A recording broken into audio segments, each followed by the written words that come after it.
Let's mic देश का मिजाज साउथ। ये है लेट्स माइक मॉडर्न रेडियो। आप सुन रहे हैं दक्षिण भारत की खबरें। तमिलनाडु के कानून मंत्री सीटीआर निर्मल कुमार ने कहा है कि राज्य कावेरी जल में अपना उचित हिस्सा हासिल करने के लिए सुप्रीम कोर्ट का रुख करेगा। उन्होंने नदी जल विवाद पर कर्नाटक के रुख को खारिज कर दिया। मंत्री ने पत्रकारों से बातचीत में कहा है कि कानूनी तौर पर हमें सुप्रीम कोर्ट के माध्यम से आवश्यक जल प्राप्त करना होगा। कुमार ने कर्नाटक पर कावेरी जल प्रबंधन प्राधिकरण के निर्देशों के बावजूद बार बार पानी छोड़ने से इनकार करने का आरोप लगाया और कहा है कि पड़ोसी राज्य लंबे समय से तमिलनाडु को कावेरी जल में उसका हिस्सा देने से इनकार करने की राजनीति कर रहा है। उधर कर्नाटक के मुख्यमंत्री डीके शिव कुमार ने कावेरी मुद्दे पर चर्चा के लिए 2 अगस्त को अपने आवास पर सर्वदलीय बैठक बुलाई है।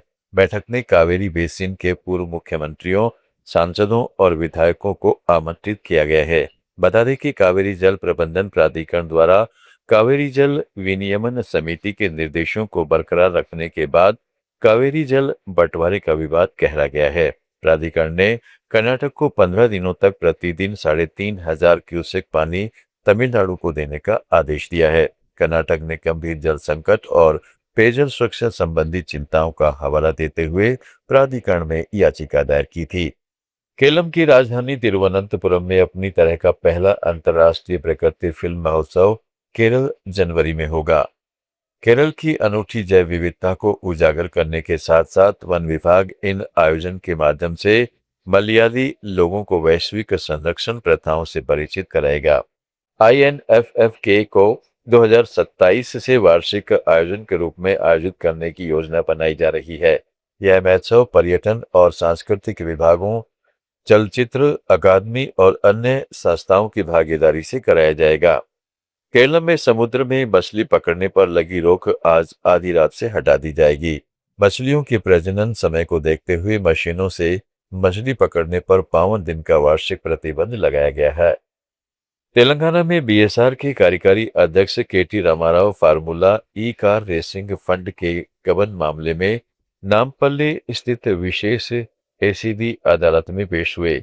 अदालत ने सुनवाई 25 अगस्त तक के लिए स्थगित कर दी। केटी राव, IAS अधिकारी अरविंद कुमार और पूर्व मुख्य अभियंता PLN रेड्डी ने अदालत में 1 लाख रुपए की जमानत राशि जमा कराई। एसीबी ने आरोप पत्र दाखिल कर कहा है कि पिछली बीआरएस सरकार के समय HMBA फंड से करीब 55 करोड़ रुपए RBI और कैबिनेट की मंजूरी के बिना एक विदेशी संस्था को हस्तांतरित किए गए थे। अदालत द्वारा आरोप पत्र का संज्ञान लेने और समन जारी करने के बाद केटी राव सुनवाई के लिए पेश हुए थे। तेलंगाना राज्य पर्यटन विकास निगम ने हैदराबाद के पास पर्यटकों को आध्यात्मिकता, प्रकृति और पारिवारिक मनोरंजन का अनूठा संगम प्रदान करने के उद्देश्य से 1 दिवसीय तीर्थ यात्रा और पर्यावरण पर्यटन पैकेज की घोषणा की है, जो 7 अगस्त से शुरू होगा। इस पैकेज में 3 प्रमुख स्थल शामिल हैं: श्री चिलकूर बालाजी मंदिर, एक्सपीरियम इको पार्क और नवविकसित Kothwalguda eco tourism park. Telangana सरकार ने ड्राइविंग लाइसेंस परीक्षा में बैठने से पहले आवेदकों के लिए सड़क सुरक्षा पाठ्यक्रम पूरा करना अनिवार्य कर दिया है। अब केवल वे ही लोग ड्राइविंग परीक्षा के लिए पात्र होंगे जो लर्नर लाइसेंस प्राप्त करने के बाद पाठ्यक्रम पूरा करेंगे। इस पाठ्यक्रम में 64 सड़क सुरक्षा नियमों की सीखना और 120 निर्देशात्मक वीडियो देखना शामिल है। इसे 6 मॉड्यूल में विभाजित किया गया है। प्रत्येक मॉड्यूल 25 मिनट का है। आवेदकों को सभी मॉड्यूल पूरे करने और प्रत्येक मॉड्यूल के अंत में होने वाली क्विज में उत्तीर्ण होने पर ही योग्यता प्राप्त होगी। नीति आयोग के सदस्य डॉक्टर अरविंद विरमानी के नेतृत्व में नीति आयोग का एक दल आज पुडुचेरी पहुंचा। यह दौरा विकसित भारत 2047 के लक्ष्य को पूरा करने के लिए राज्यों और केंद्र शासित प्रदेशों के साथ नीति आयोग के संवाद का हिस्सा है।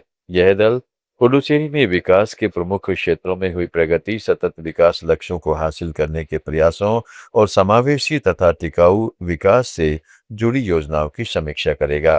तमिलनाडु, कर्नाटक, केरल, आंध्र प्रदेश, तेलंगाना, पुडुचेरी और अंडमान निकोबार की ताज़ा खबरों के इस बुलेटिन को रोजाना सुनने के लिए डाउनलोड करें लेट्स माइक ऐप। जुड़े रहिए लेट्स माइक के साथ।